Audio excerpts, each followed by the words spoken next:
Hey everyone, tonight we're stepping into the raucous, smoky, and slightly sticky universe of the medieval tavern, the unspoken pulse of every village. It's the unofficial newsstand, gossip mill, and the only spot where a knight, a farmer, and a bard could all drink until they're equally tipsy, and equally picked. It wasn't merely a drinking den. Here, laughter, danger, and illness danced together under one thatched roof. But before we start, take a moment to like and subscribe, but only if you really enjoy this kind of journey. And drop a comment telling me where you're watching from and what time it is right now. I love seeing how wide our little circle truly stretches. Now, dim the lights, maybe let a fan hum quietly in the background, and let's slip into this story together. You've slogged through muddy alleys that reek of horses, smoke, and a suspicious kind of soup. Naturally, it's raining, or just finished, so every stone is slick, including your only pair of shoes. You're tired, hungry, and narrowly avoided being flattened by a cart of turnips. You need a drink. So, how do you find a tavern here? No glowing signs, no online reviews, and definitely no GPS. What you do have, your ears. Somewhere past the blacksmith's hammer and the fishmonger shouting about fresh eels. You catch loud laughter, shouting, and someone enthusiastically singing about a goose. And then you see it, a crooked timber building leaning as though even the walls had a bit too much ale. Hanging over the doorway, a wooden sign, barely legible, with something painted on it. Maybe a barrel, maybe a bear, or both. Either way, you've arrived. Welcome to the tavern. As you step through the heavy oak door, the world outside, cold, wet, and grey, fades behind you. The air inside hits you first, thick with smoke, sweat, and the sweet-sour temps of spilled ale soaking into straw-covered floors. Your eyes need a moment to adjust. Candles gutter in iron sconces, casting shadows that dance on walls blackened by years of soot and careless laughter. All around, the tavern is alive in a way the muddy streets never could be. It hums with voices layered atop each other. A farmer bargaining away a chicken for a mug of ale. Two travelers comparing blisters from the road. A bard tuning a battered lute that's seen more rain than applause. The laughter here isn't polite. It crashes out of throats hoarse from shouting over anvils or calling cattle. It's real, raw, and carries that curious power to warm bones chilled by long days and longer winters. Wooden beams overhead bend slightly under the weight of years, and tonight, the weight of two half-drunk men wrestling in the loft above. A dog sleeps near the hearth, one ear twitching every so often, as if it dreams of scraps that might fall. And somewhere by the smoky fireplace, an old woman pours ale from a barrel into cups that haven't been properly cleaned since last harvest. You find a corner table half broken, its surface carved with dozens of initials and crude drawings. Your hand traces the grooves left by drinkers long gone. Each letter a tiny ghost whispering stories you'll never hear. A serving maid passes by, carrying a tray brimming with wooden mugs that slosh and spill, leaving trails of dark liquid. Her dress is patched and faded, but there's a quickness in her eyes. She's learned, perhaps the hard way, to dodge pinches and clumsy hands. Nearby, a pair of merchants lean close, talking in low voices about grain prices and rumors of bandits on the road. At the same time, a young boy sneaks around tables, hoping for forgotten crusts or coins dropped by drunken hands. His bare feet barely make a sound against the rushes scattered across the floor to soak up whatever spills can be wiped away. The ceiling drips slightly from rain that finds its way through old thatch, but no one minds. They've all seen worse. And anyway, tonight there's music. The bard has finally coaxed his lute into tune and begins a song about a fox, a miller, and the miller's unfortunate daughter. The tune is simple, catchy, the kind of melody even the tiredest tongue can hum after 3 cups of ale. Someone laughs too loudly at the punchline, spilling half his drink down his shirt. Across the room, an argument flares over dice that, suspiciously, seem to always roll high for the same player. Voices rise. A bench scrapes back. For a heartbeat, it seems the night might turn violent, but then, just as quickly, the tension fades. A joke is tossed into the heat of it, and the men slump back down, muttering ale sloshing from refilled mugs. The fight, like so much in tavern life, remains unfinished. A spark, not a blaze. Here, time bends. The outside world, lords, taxes, wars, spoken of in rumor, feels far away. What matters is now, the weight of a warm mug in your hand, the promise of laughter, and the hope, however small, that the stew won't taste quite so watered down tonight. At some point, hunger pushes itself louder than thirst. You catch the serving maid's eye, a brief nod, practiced from nights like this. Soon enough, She returns balancing a chipped wooden bowl, steam curling into the smoky air. The stew inside is humble, a broth thickened with barley, floating scraps of cabbage, a piece of salted pork tough enough to test your teeth. But it's hot, and the warmth seeps into you like forgiveness after a hard day. The bread on the side is yesterday's, crust like stone, but you dip it into the stew until it softens enough to chew while you eat. The tavern keeps living around you, mugs thunking down, laughter cracking like kindling, whispers curling between shadows. Behind the bar, a grey-bearded keeper wipes mugs with a cloth that's seen more ale than water. His eyes track everything: who's too drunk to pay, who's carrying a dagger, whose purse bulges just enough to tempt quick fingers. In the far corner, 3 men huddle over dice, knuckles white around cups as though they could shake fortune itself from the bone. The oldest of them spits on the floor each time the roll betrays him, a silent curse offered to any god listening.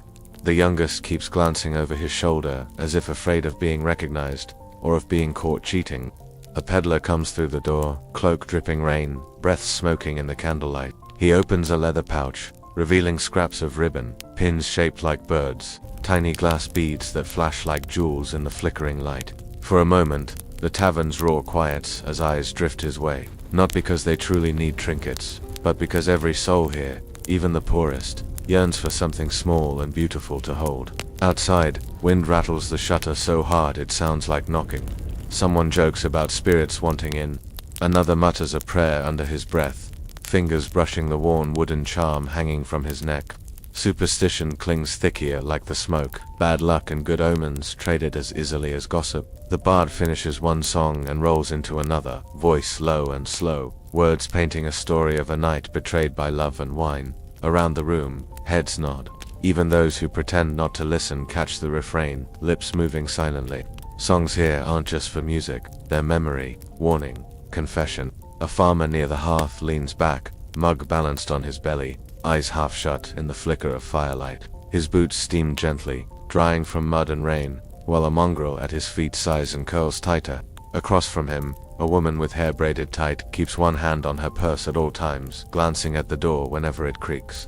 Maybe waiting for someone, maybe hoping they don't come. Hours slip past, marked not by clocks, there are none here, but by the lowering of candles, the hoarsening of voices, and the steady weight of ale pulling limbs down. Some leave early, pulled home by duty or fear.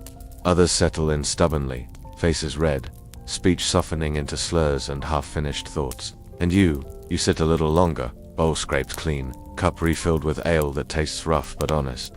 The fire warms your front, the heat of the room, your back. And for a moment, in this smoky, worn place, life feels lighter.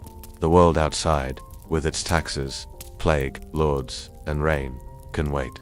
As the night deepens, the tavern breathes in a slower rhythm. The boisterous laughter softens to murmurs, words trailing off into pauses heavy with ale and old regrets. The air grows thicker, layered with sweat, spilled drink, and the faint burn of the fire smoldering low. At a table near the hearth, a man who claimed he'd only stay for one quick mug is now slumped forward, forehead pressed to the sticky wood. His friends prod him half-heartedly, debating whether to carry him home or leave him to snore among the embers. Outside, rain drums on the thatch in steady rhythm, leaking through a crack that drips into a forgotten mug on the floor. A woman whose voice rang sharp earlier now hums quietly to herself, eyes unfocused, mug forgotten in her hand. Her song carries no tune, but weaves around the flickering candles, softening the air like a lullaby meant only for herself. In another corner, the dice players have dwindled to 2, one man rolling with a feverish desperation, the other watching with a stillness that hints at either pity or calculation.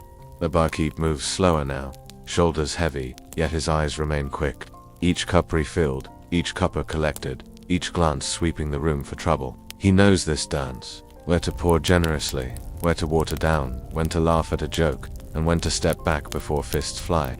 By the doorway, a traveler dozes upright, chin to chest, cloak pulled tight.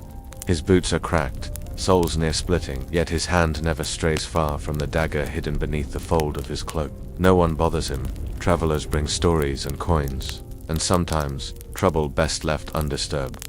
Somewhere, the bard rests his lute against the wall and steps outside, seeking fresh air or perhaps a moment alone to remember why he plays at all. A gust of rain-chilled wind follows him back inside, curling around ankles and stirring the rushes on the floor. Time here has no chime or bell. The night stretches, held only by flickering flames and the slow burn of ale in empty stomachs. Slowly bodies thin out. Those with homes stumble into the wet streets, voices carrying down alleys until swallowed by darkness. Those without homes curl near the hearth, feet tucked beneath cloaks, hoping the barkeep will turn a blind eye until dawn. By now the candles gutter low, their flames trembling as if unsure they want to keep burning. Shadows grow longer, deeper, hiding old scars on tables and new secrets whispered over mugs. A dog shifts in its sleep, paws twitching toward dreams of bone or chase. Outside, the rain slows to a drizzle, mist hugging the ground. A rooster crows too early, its voice raspy, as if testing the air before the real morning. Inside the tavern finally exhales, the night's energy sinking into embers and echoes, and then, almost without warning, dawn begins. Grey light seeps in, slipping through cracks and dirty panes. It brushes over faces slack in sleep, mugs abandoned mid-drink, a lute missing 2 strings resting by the door. The fire is little more than glowing ash, but its warmth lingers, stubborn as hope. The barkeep stretches a stiff back, eyes red from smoke and sleeplessness. He steps outside to see the village waking, crows picking at scraps, carts creaking over mud, a sky still undecided between rain and sun. Inside the smell of last night lingers, ale, sweat, laughter, fear, but mingling with it, faint but real, comes the morning scent of baking bread from somewhere down the road. For a heartbeat, standing in the quiet, you feel the truth of this place. A tavern isn't just for walls and ale. It's where stories find breath, where strangers become brothers for an hour, where songs soothe hearts harder than the floor they sleep on. And as the day begins, you step back out into mud and grey light. A little warmer, a little heavier with memory, and already half listening for the next door that opens, the next fire that beckons. Stepping out, the morning air bites sharper than you remember, waking nerves dulled by warmth and ale. The tavern door creaks shut behind you, swallowing the last glow of fire and the hush of tired laughter. Streets glisten from night rain, mud thick enough to pull at your boots. Carts trundle by, wheels groaning under sacks of barley and onions. A milkmaid hurries past, skirts lifted just enough to keep them dry, her breath fogging in the dawn chill. Overhead, grey clouds loom low, undecided whether to break into rain or drift silently toward the next village. Chimneys smoke lazily, blending into mist that wraps the thatched roofs and half-timbered walls in soft blur. You pass doorways darkened by old soot, windows shuttered against cold, and signs swinging gently. A boar, a boot, a cluster of grapes half fated by years of weather. Each tavern, each shop, each crooked alley tells a piece of a story older than memory. Voices stir as shutters creak open. Someone curses at a stubborn goat. Another greets the day with half-sung prayer. The village wakes not with fanfare but with small, familiar noises. Sweeping brooms, sparrows squabbling over crumbs, the clink of a blacksmith's hammer far off. Some faces you recognize from the tavern, heads bowed now, eyes blinking in new light. Their laughter belongs to last night. Today brings other worries, debts, broken fences, a sick child at home. Beyond the market square, a small church stands, its bell yet to ring. A priest steps outside, robes smelling faintly of incense and damp stone. He nods, offering no words but the comfort of shared routine. A dog trots past, nose to ground, coat still wet from morning puddles. Children trail behind, too young to understand hunger as more than a passing ache, chasing one another with sticks turned swords. For a moment the village feels suspended, caught between the hush of night and the grind of day. You walk on, boots squelching, hands buried deep in your cloak. The weight of last night's warmth lingers in your chest, softening edges worn rough by work and worry. Memory clings, a song half remembered, the glow of embers, the smell of barley stew. And though nothing changes, the mud's still deep, the sky still grey, the coin pouch still light, something inside feels steadier. Because what the tavern truly gives isn't just ale or warmth or song. It offers proof, fleeting but real, that even the poorest life holds sparks of light, shared laughter over cracked mugs, stories traded like coins, strangers turning, for a night, into a chorus louder than any silence. You keep walking, guided less by destination than by habit. Cobblestones, slick with morning mist, reflect pale light like tarnished silver. The market comes into view, a loose sprawl of carts and canvas, barrels stacked high and crates propped on stones to keep them out of mud. Vendors speak in half voices at first, testing throats rough from cold sleep, before rising to their daytime chorus. Prices barked, blessings offered, curses muttered, when coin purses stay closed. You pause beside a barrel of apples, bruised but still sweet. The merchant eyes you, measuring hunger against the weight of your coin pouch. You shake your head, moving on, the thought of the tavern's thin stew echoing faintly in your stomach.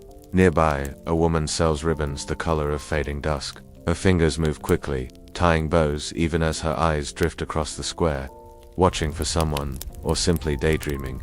Two boys chase each other around her stall, laughter spilling brighter than morning light. Beyond them, a blacksmith's forge spits sparks into the air, steel singing under hammer blows. Even at this hour, there is always something that must be mended. A bent hinge, a broken buckle, a plow that can't wait for spring. Smoke curls upward, catching in the low breeze.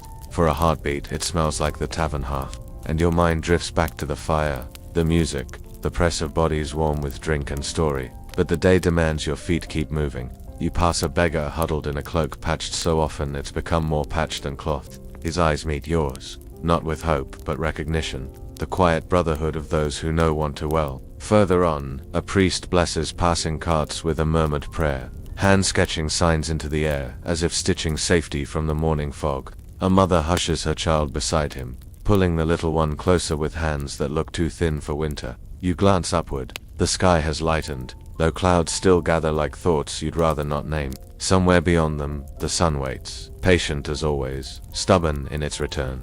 And you walk on, steps slower now, weighed by memories of laughter that ended too soon, and by the steady pull of the day ahead, work that will grind the softness from your thoughts until dusk. Yet under that weight, something small endures, a chord of song still vibrating in your chest, a warmth left by shared stories and clumsy toasts, a hope, foolish maybe, fragile surely, that tonight, after sweat and worry and cold, the tavern door will open again. And so the day unfolds, not as some grand tale sung by bards in castles, but as a quiet labor measured in footsteps and calluses, in lifted crates and lowered heads. But the tavern remains, not just the one you left behind, with its crooked beams and smoky hearth, but all taverns, everywhere, each one a flicker of warmth stitched into the cold fabric of this world. They wait behind warped doors and faded signs, tucked between sorrow and survival, offering no promises, only presence. They are the sanctuaries of the tired and the almost forgotten, places where time slows enough for a story to bloom, where a broken shoe, an empty purse, or a sleepless soul still finds welcome, not out of charity, but recognition, because we are all, in some way, travelers caught in the downpour, all looking for firelight through the mist, all hoping that when the door creaks open, there will be a mug, a melody, and maybe, just maybe, a name remembered. And tomorrow, the road will stretch again, unforgiving and wide. The work will return, the aches, the silence, but for now, in memory, the tavern door is still open. The fire still burns, the song still plays, and your place, carved faintly into the wood of a table that has held thousands of elbows and stories, is still there, waiting.